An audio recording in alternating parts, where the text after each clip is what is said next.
kita sesat, sekarang sudah kembali kepada gembala. Yang artinya apa? Dulu kita sesat dari temanya ini apa?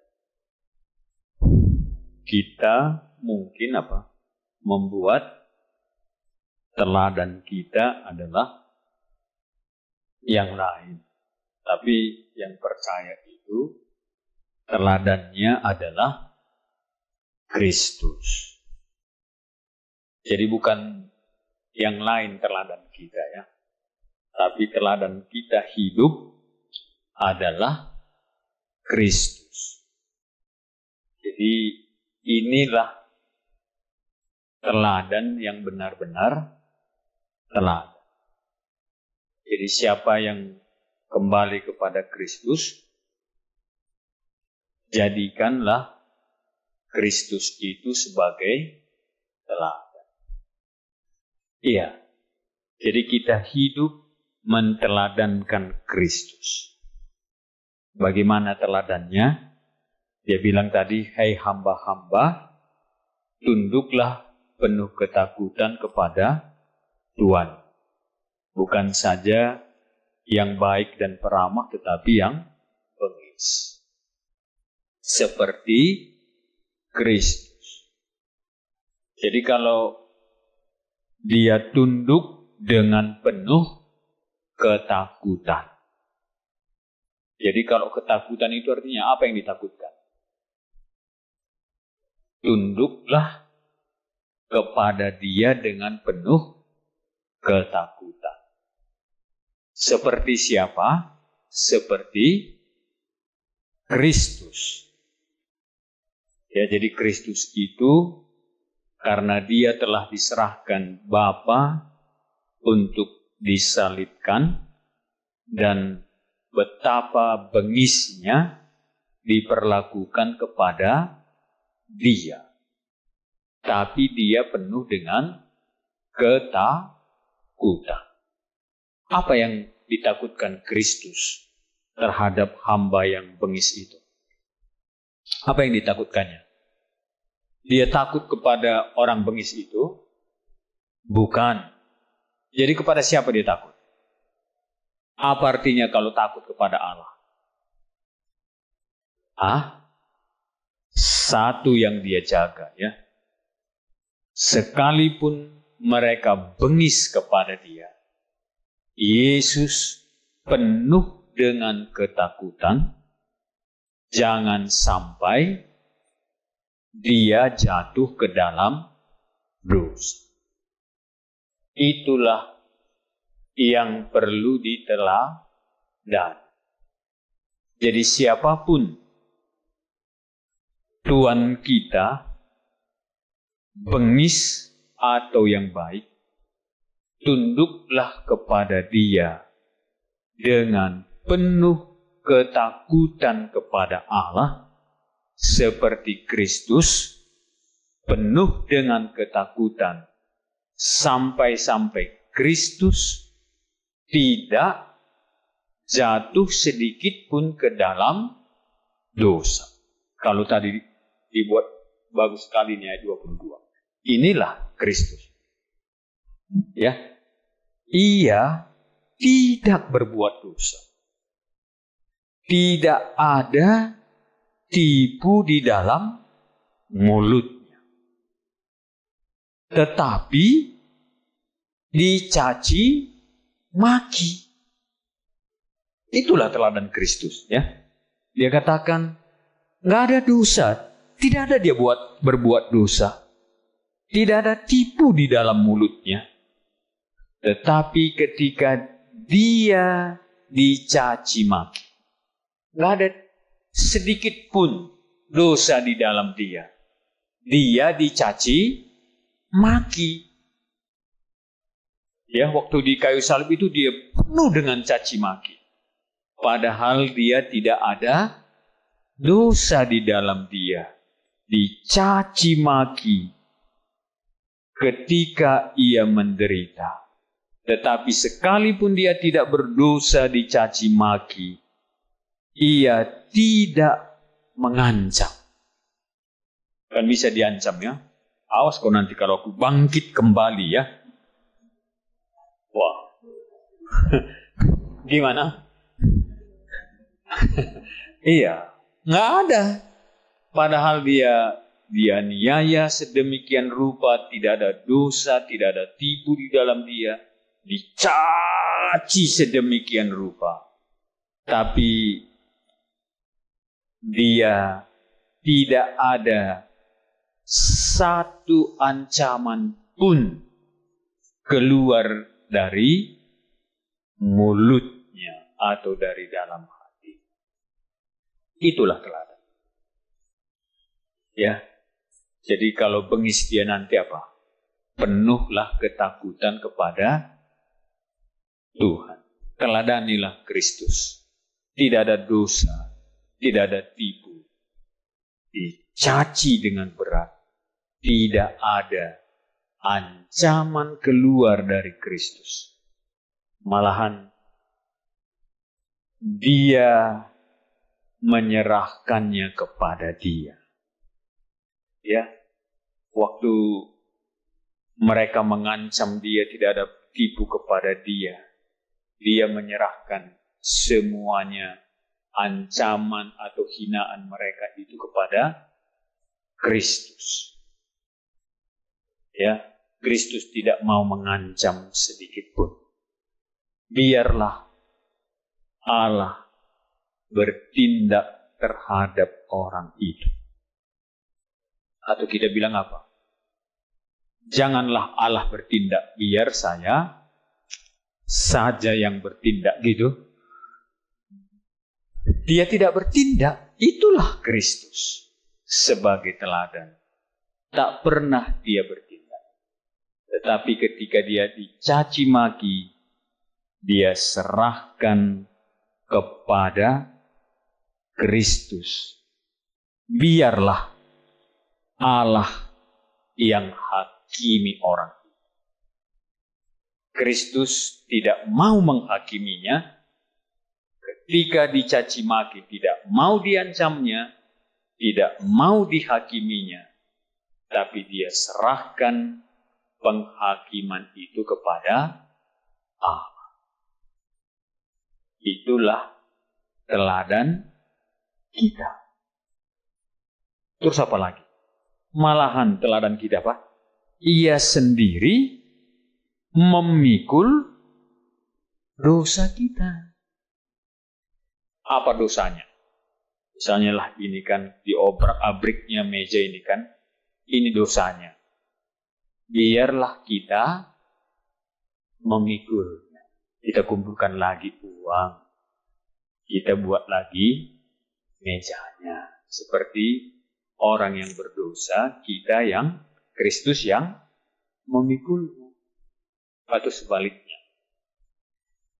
Ya, biarlah kamu seperti Kristus, saya yang berbuat dosa, kamu yang memikulnya gitu. Bisa. Dia enak-enak saja gitu ya. Dia minum enak-enak saja. Biarlah kita yang memikulnya di dapur. Bersihkan. Ya, kita seperti yang dibilang tadi apa? Tidak ada tipu bagi kita, tidak ada dosa bagi kita. Entah apapun dia katakan terhadap kita. Ada yang mau ditambahkan di sini? Boleh kita belajar memikul dosa orang. Dosa orang memang kita nggak bisa pikul ya. Tapi oleh karena perbuatannya yang jahat itu, biarlah kita yang pikul. Misalnya apa?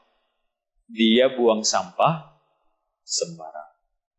Ya, waktu ada WA dari grup kami di kampus, ya ada orang gini. Ya, dilemparnya, ya seorang putri pakai aqua. Ya, akhirnya putri itu ambil botol aquanya, dimasukkannya ke tong sampah. Dia yang melempar sembarangan, biarlah kita yang memikulnya, memasukkannya ke tong sampah. Itu yang dia lakukan. Itulah teladan Kristus. Gimana kira-kira kalau kita sudah dengar ini? Lo terbane gitu. Adi bagine si ban gua. Hah? Gua kak du santra. Karena kita sudah punya teladan.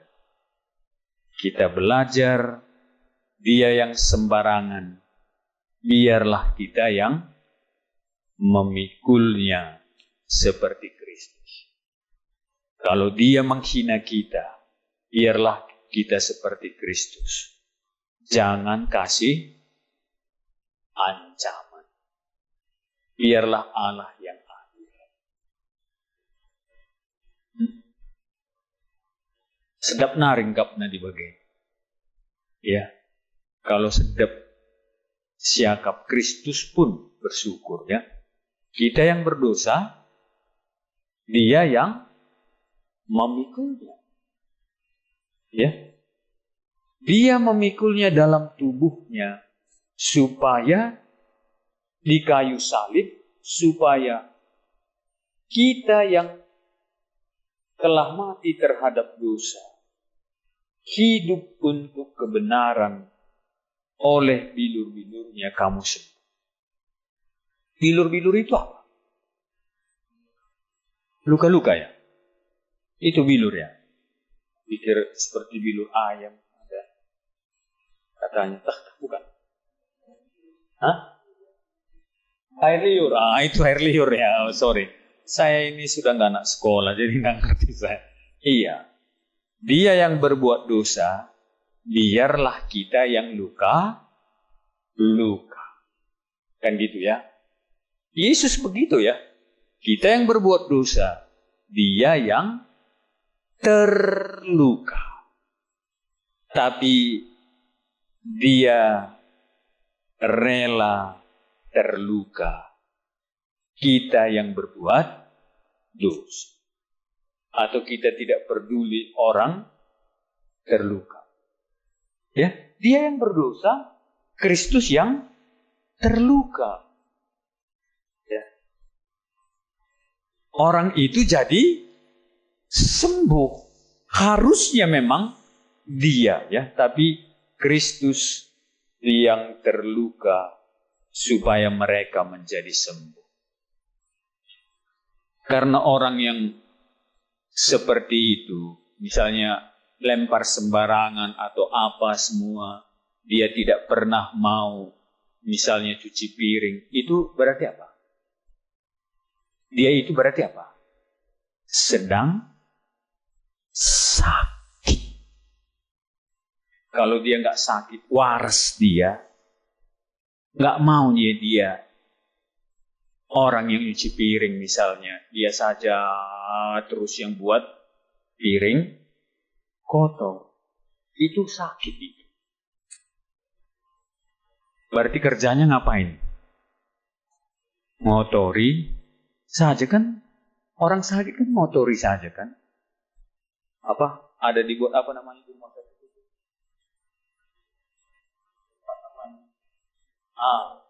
Tempres, motorin aja dia. Itu namanya orang sakit. Ya, setelah dibuangnya semua kotorannya ke sini, dimasukkan obat, ya kita yang buang kotorannya, dia yang jadi sembuh. Katanya kotorannya semua kita buang. Kenapa kita ketawa? Ya iya begitu. Karena orang seperti itu sakit itulah. Apa sakit? Nggak ada keadilan sama dia. Dia tidak peduli. Apa saja ini kerjakan, biarlah orang semua mengerjakannya. Tapi kalau kita mau memikulnya, nanti sembuh kok dia. Waktu dia sembuh, di situ kan Tuhan bisa menjamah dia. Kamu sebenarnya sudah kejam kali kan.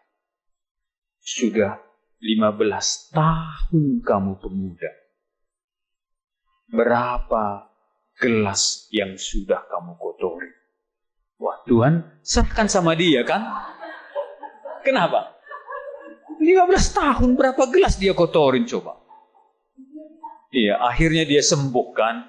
Wah, katanya kalau kita di radio menek ate erbahansa iya jerah. Tapi kalau kita marahi nggak jerah dia. Maunya cep dia buat. Terima kasih. Kan gitu ya. Ya, kenapa? Karena kita merasa dia ini sehat. Orang sehat nggak akan begitu ya, nggak akan begitu. Datang saja ke gereja, nggak perlu peduli apa-apa. Sakit itu. Kalau dia sudah sehat, dia tinggalkan kok. Mana mau pula dia di rumah sakit buat pampers pula di rumah begini. Itu kalau sudah sakit nggak akan dia mau seperti itu ya, nggak mau kok. Ya, kasih makan lagi kasih bubur nggak mau kok dia. Tapi kalau yang sakit-sakit itu memang dia mau. Dan akan rugi. Aku melentai katanya. Itu sakit itu.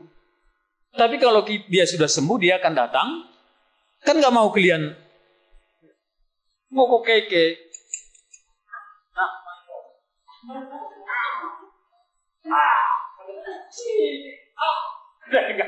Ya. Mau Anda makan satu-satu sendok, dia sedang sakit. Ada yang mau ditambahkan kok. Tapi Tuhan katakan apa? Itu adalah kasih karunia. Tidak seharusnya kita tanggung. Dan dari situ Tuhan katakan apa? Orang yang seperti itulah, maka kasih karunia Allah ada padamu. Makanya pikir-pikirlah sekarang. Kalau ini yang kamu lakukan, kasih karunia Allah akan nanti ada padamu. Apa? Ada. Apa? Ada. Coba. Apa itu? Ada. Kalau ada berarti apa? Ini aja kan nanti kalian di rumah. Besok ada padamu. Aku kasih. Coba. Kalau Anda pulang gimana? Apalah dikasih Bapak itu ya. Apalah. Ada. Apa? Ada. Coba. Tuhan tidak pernah kok. Hah? Iya. Iya. Iya. Tuhan kasih kok. Makanya jangan kaget. Tadi saya pikir-pikir gini ya. Besok karena itu khotbah kami kita duluan dapat. Ya, besok yang mau lagi. Tuhan katakan apa? Lebih berbahagia yang memberi daripada menerima.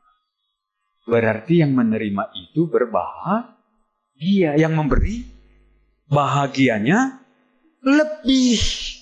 Coba. Orang ini cuma bahagia dia dapat. Orang yang memberi bahagianya lebih. Bukan berarti kalau lebih makan terus kolesterol. Dia orangnya lebih bahagianya. Lebih. Kita ya. Bahagia kau bahagia. Kamu, aku lebih bahagia. Kalau gini coba. Dia hidup lebih berbahagia. Dari siapa? Dari si bahagia. Bukan bahagia surbakti ya. Iya. Dia lebih berbahagia dari orang berbahagia. Orang cuma dapat berbahagia. Dia lebih berbahagia. Ini Tuhan kasih. Ada. Maka jangan nanti iri pula kita kan. Waktu nanti Tuhan kasih yang karunia ini kepada dia. Aku di Bagahlah hari ini itu kan beri yang kuakap. Dia sudah pikul kok yang banyak. Ya. Untung nih canggu tedu labreina. Ketika panen tak dikasihnya. Anda hidup mau berbahagia atau lebih berbahagia? Labo. Kalau lebih berbahagia sudah dia lakukan itu. Karena Tuhan sudah taken itu ya. Akan kukasih dia lebih berbahagia dengan apa Tuhan? Dengan dikasih. Orang yang seperti itu. Makanya bagaimanapun Kristus lebih berbahagia daripada orang yang bertobat itu. Karena dia memberikan nyawanya dilukai untuk kita. Itu bekal. Makanya Anda pilih berbahagia atau bahagia Anda lebih dari orang yang berbahagia. Wah, makanya orang yang lakukan itu, lihat saja. Makanya orang yang menerima, jangan-jangan tambah hari tambah miskin. Tapi orang yang menerima itu, dia lebih terus bahagianya. Ini dicatat. Dicatat itu berarti apa? Kalau menurut hukum, dicatat di lembaran negara, itu berarti apa? Itu harus dilaksanakan. Ini dicatat. Allah harus melaksanakan firman-Nya. Dia akan lebih berbahagia. Makanya bahagia juga orang itu kecil bahagianya.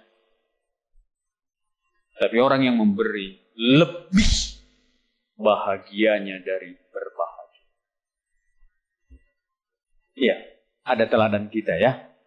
Jadi mau? Ya, aku teladanku seperti itu. Kan gitu ya. Makanya ku coba lah. Iya. Kau lalap. Baban. 6 bulan ya man op namin. Maswin ya kap nasakap si merenday kap lu. Tuh 20 tahun gak sehat-sehat. Kasian dia lu katanya. Kalau anak-anak dulu ya. 20 tahun gak sehat-sehat. Kasih ayam, kasih bubur. Gak sehat-sehat. Sikit-sikit. Sikit. Iya. Terus dia begitu. Itu gak sehat. Cukup ya. Wakaf dulu. Kita berdoa. Tuhan, kami sudah memiliki teladan. Itulah Kristus. Dia tidak berdosa. Tidak ada tipu di dalam dia. Ketika dia dicaci maki, tidak ada ancaman dari dia. Dia menyerahkan kepada Kristus. Kami yang berbuat dosa, dia yang terluka.